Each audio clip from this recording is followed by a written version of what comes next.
Strawberry म्हटलं की सर्वप्रथम नजरेसमोर येतं ते महाबळेश्वर. पण आता हिंगोलीतही स्ट्रॉबेरी उत्पादनात ओळख निर्माण होताना दिसतीये.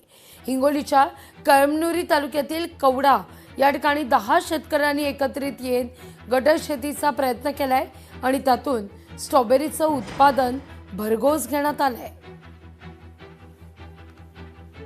नवीन काय करायचं मग आम्ही तालुका कृषी अधिकारी जाधव सर यांच्याशी भेट घेतली, की त्यांनी आम्हाला मग बाराड या ठिकाणी जाऊन तिथले शेतकरी स्ट्रॉबेरी घेतोय त्याची जाऊन भेट घेतली. आम्हाला तिथं माहिती दिली.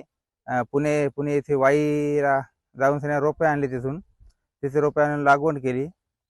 तर सध्या तर आम्हाला बाजारपेठ थोडी उपलब्ध नाही, पण आम्ही उपलब्ध करतोय की जाऊन हिंगोली, नांदेड, परभणी तिथे जाऊन सगळ्या आम्ही विकतोय स्ट्रॉबेरी सध्या. आणि इथून पुढं जास्त तर आता ज्यूसवाल्यांची ऑर्डर येत आहेत. इथून पुढे आम्हाला अपेक्षित उत्पन्न होईल असं वाटतंय. आपल्या महत्त्वाच्या बातमीकडे.